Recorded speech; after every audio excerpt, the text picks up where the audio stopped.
So, good evening, everybody. Welcome to Living in Balance,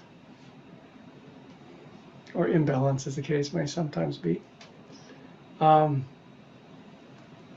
week we were talking about balance as equanimity, as this state which is actually really the fruition of the practice. It's really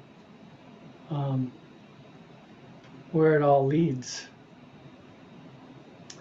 But speaking of it in a way that I think sometimes it's confusing to people, what they imagine equanimity to be is a place where they're sort of impassive and chill and non-reactive about everything.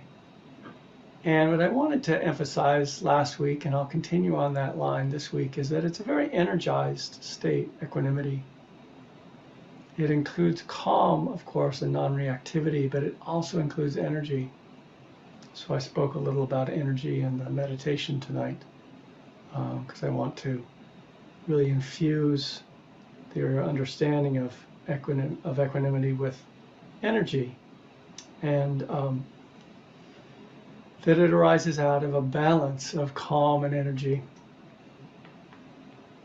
And sometimes our image of equanimity is a little too far on the calm side, and even to the point of what I talked last week of the near enemies of equanimity being sort of insensitivity and indifference, not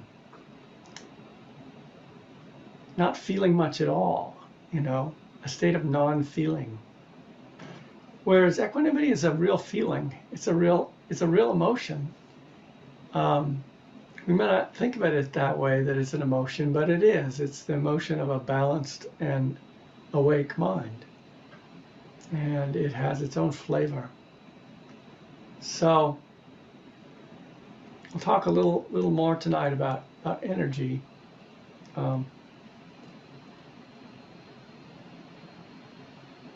Most people come to meditation because they feel they're too frazzled. They want to calm down, and that really is often the first step for people, is to calm themselves. The mind's skittering all over the place. The body has a hard time sitting still. It can be just, quite a thing to sit still for 30 minutes like I ask you to do in this class. It's hard. We're not used to it. And then the mind is kind of used to being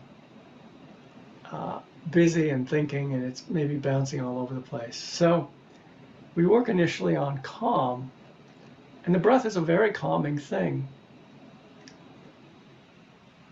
To pay attention to the breath, it's not very stimulating. I mean, that's possibly why it's so calming, is that it's not very stimulating. It doesn't arouse much thought. There's not much to think about with the breath. And there's something about being aware of your respiration that just brings the whole system down. And so we talked a bit about that kind of bringing things down and grounding in the fall in a class. We dedicated it to calming. And yet there's a danger to calm, if I can say. There's too much calm leads to sleep. Too much calm leads to drowsiness.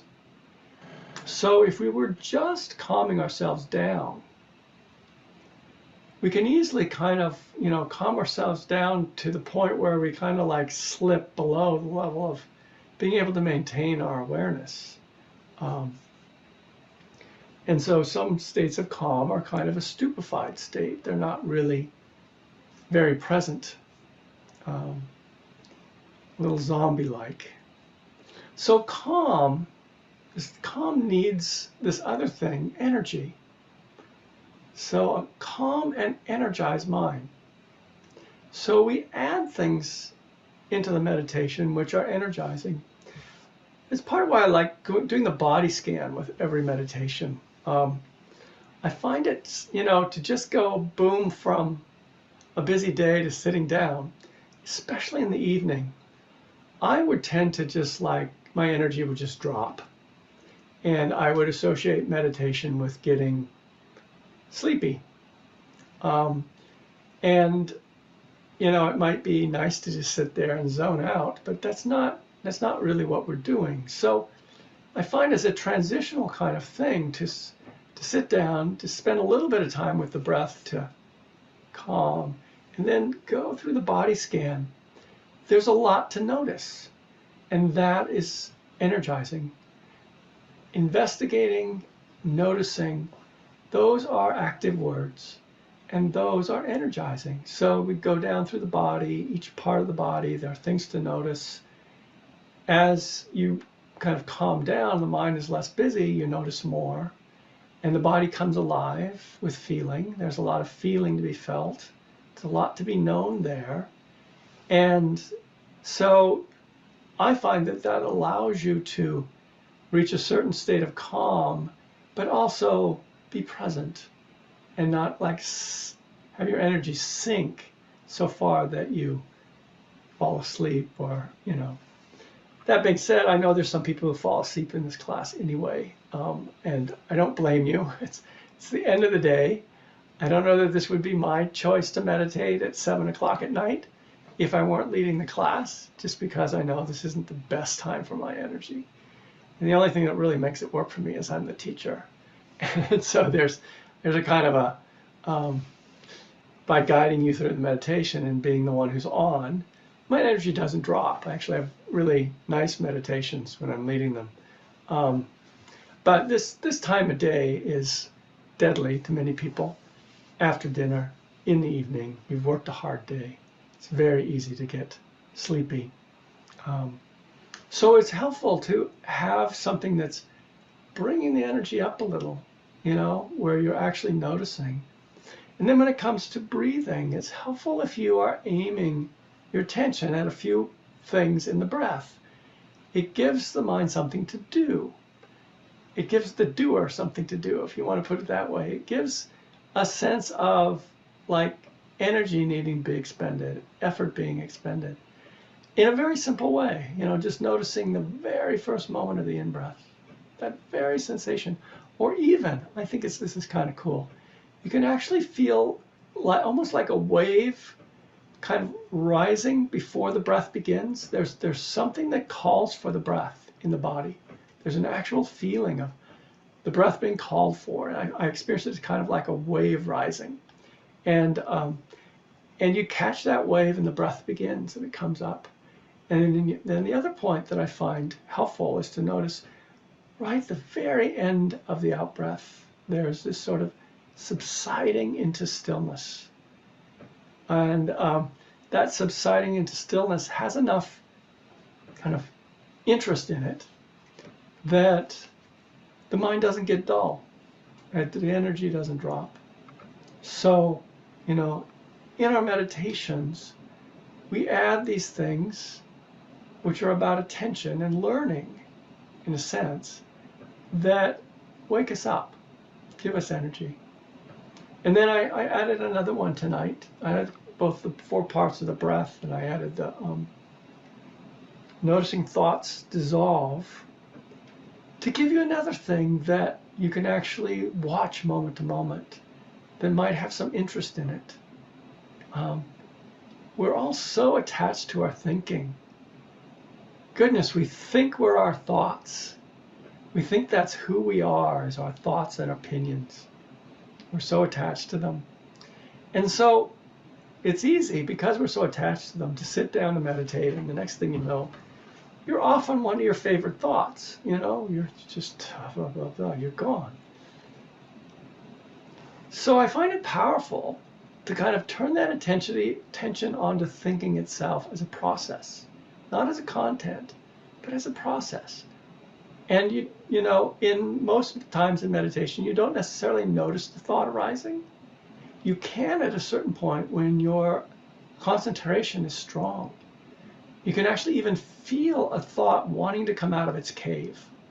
It's really a curious thing that there's an actual sensation to thoughts about to pop into consciousness. And if you notice the sensation, they can't very well pop into consciousness. They kind of like just sit there. And you don't even know what they are, but there's this sense of about to think. But in, probably the meditation that most people, the level of concentration that most people can maintain in their daily life, that kind of noticing thoughts coming out of their cave is something more proper to an intensive meditation retreat, if at all, if you have to get there at all. But in a normal kind of sitting, you're like, a thought arises, you don't notice it arising. The next thing you know, you're off thinking. And then mindfulness arises in the middle of the thought and says, hey, thinking. Hey, notice what's going on. Thinking is happening. Based on you setting the intention to be with the breath and not think, mindfulness arises and it notices thinking. So right in that moment, I find that there's a kind of an energy that can be drawn from just watching that thought, once it's noticed, just fall apart, The thought just dissipates. If it doesn't, it's probably because there's a lot of energy in that thought. There's a lot of desire to think it. And that's kind of another thing that you can also notice. But for most sort of not too invested thoughts, when you notice them, they just kind of peter out. And so that can be something else to notice, how thoughts, when they're noticed, just subside. And then you're back with the body, you're back with the breath. So there's a sense of kind of energy and calm balancing. And so equanimity is this state of balance. One way to look at it is this state of balance between calm and energy. Both are present and balancing each other out. If there's too much calm and too little energy, there's sleepiness. If there's too much energy and not much calm, there's agitation, And so oftentimes when we're learning to meditate, we'll be in this kind of teeter-totter between sleepy, agitated, sleepy, agitated. This kind of thing can go on because we haven't yet quite found the balance, the still point between the two. And then, in terms of meditation, especially on a retreat, you can have both energy and balance be increasing at the same time, and you're staying in balance. This really deepens the meditation. When calm is deepening, I'm mixing my metaphor, rising and deepening. Let's go with deepening. I think that's a better one.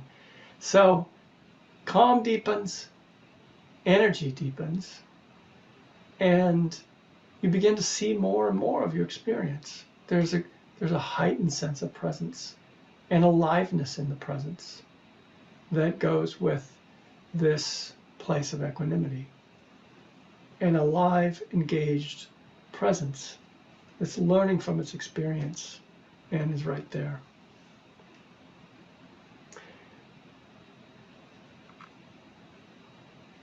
One of the descriptions of the Buddha's teaching is the middle path. That comes out of his own experience as a recluse in the forest, that many recluses in the forest were practicing in such extreme ways, practicing extreme austerities, starving the body and doing, yogic feats, that he realized that this actually wasn't very conducive to waking up.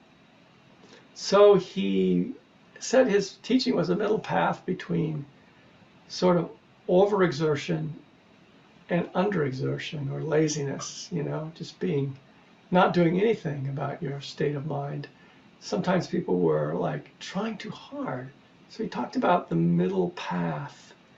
It's almost as if there was too much energy, too much zeal, if I can say that as a kind of energy, to dominate the body and to attain various kinds of altered states of consciousness. There was in that era. So in that era, he's preached the middle path as a balance point between self-indulgence and too much asceticism. He felt like most people are just too self-indulgent, But many people on a spiritual path went overboard and actually harmed themselves and created too much tightness. So this is another kind of thought that you can consider as you're monitoring your practice. Am I too slack? Am I too tight? Am I like just sitting there letting anything happen? You know?